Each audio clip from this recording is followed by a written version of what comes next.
Big boss ప్రారంభమైందో లేదో first week elimination కూడా దూసుకు వచ్చేసింది. తొలి వారం నామినేషన్ ప్రక్రియలో భాగంగా హౌస్ లో ఉన్న 9 మంది కంటెస్టెంట్స్ నామినేషన్స్ లో ఉండగా తొలి వారంలో మన లక్స్ పాప, ఫ్లోరా, షైనీ, శ్వేత వర్మలు నువ్వంటూ ఎలిమినేషన్స్ కి పోటీ పడ్డారు. ఈ వారం నామినేషన్ లో భాగంగా సెలబ్రిటీ వర్సెస్ సామాన్యుల మధ్య జరిగిన నామినేషన్స్ ప్రక్రియను బట్టే ఎవరు ఎలిమినేట్ అవుతారో అనే దానిపై క్లారిటీకి వచ్చేసారు ఆడియన్స్. హౌస్ లో ఉన్న 9 మంది సెలబ్రిటీల్లో భరణి తప్ప మిగిలిన 9 మంది సెలబ్రిటీలు ఈ వారం నామినేషన్ లో ఉన్నారు. సామాన్యుల నుండి ఒకే ఒక్కడు డిమాండ్ పవన్ ఒక్కడే నామినేషన్ లో ఉన్నారు. తొలి వారం ఎలిమినేషన్ కోసం జరిగిన ఓటింగ్ లో ఫ్లోరా, షైనీ, శ్రేష్ఠ వర్మల మధ్య టఫ్ ఫైట్ జరిగింది. నువ్వు వెళ్తావా నన్ను వెళ్ళమంటావా అన్నట్టుగా ఈ ఇద్దరు లీస్ట్ ఓటింగ్ లో ఉన్నారు చివరి వరకు. ఫ్లోరా, షైనీ, శ్రేష్ఠ వర్మ, రీతు చౌదరి, సంజన, తనుజ, సుమన్ శెట్టి, రాము రాథోడ్, డిమాండ్ పవన్, ఎమన్యుల్ ఈ 9 మంది ఓటింగ్ లో ఉండగా సుమన్ శెట్టి, తనుజలకు హైయెస్ట్ ఓటింగ్ వచ్చింది. అయితే శ్వేత వర్మ, ఫ్లోరా, షైనీకి లీస్ట్ ఓటింగ్ రావడంతో తొలి వారంలో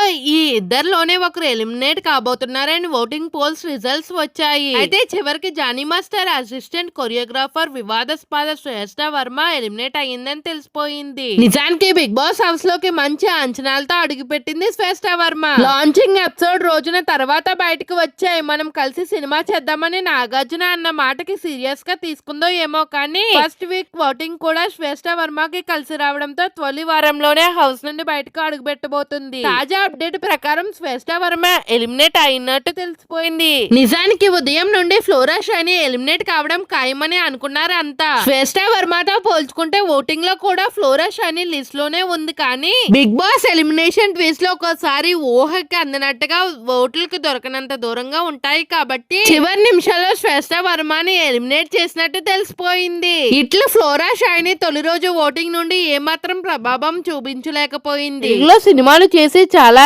ఏళ్ళయింది. కొన్ని సోషల్ మీడియాలో అయినా యాక్టివ్ గా ఉంటుంది అనుకుంటే అది కూడా లేదు. పైగా తెలుగు ఆశా షైనీ అంటే కాస్తో కోస్తో గుర్తుపట్టేవారు. కానీ తన పేరు ఫ్లోరా షైనీ అంటూ కొత్త నామకరణం చేసుకుంది బిగ్ బాస్ స్టేజ్ పై. ఆ పేరు సంగతి పక్కన పెడితే తొలి వారంలో ఆటలో అయినా ఫ్లోరా షైనీ బాగా ఆడిందంటే కాస్తో కోస్తో సుమన్ శెట్టి వాయిస్ అయినా వినిపించింది. కానీ ఫ్లోరా షైనీ మాత్రం పూర్తిగా మొగదైపోయింది. ఒక్క సంజన గలానీతో ఇష్యూ తప్పితే ఫ్లోరాకి స్క్రీన్ ప్లేస్ వచ్చిందే లేదు. చివరికి కెప్టెన్సీ టాస్క్ లో కూడా సుమన్ శెట్టితో పోటీ పడలేక చేతులెత్తేసింది. ప్రతి సీజన్ లోనే హౌస్ లో ఎవరైతే సీనియర్ బామలు ఉంటారో వాళ్ళే ఎలిమినేట్ అవుతూ ఉంటారు. ఈ సీజన్ లో హౌస్ లో ఉన్న వాళ్ళ సీనియర్ బామ ఫ్లోరా షైనీ కావడంతో చివరికి ఆమె ఎలిమినేట్ అవుతుందని అంతా అనుకున్నారు. కానీ ఆమెను సేవ్ చేసి శ్వేత వర్మని ఎలిమినేట్ చేశారంటే బిగ్ బాస్ టీమ్.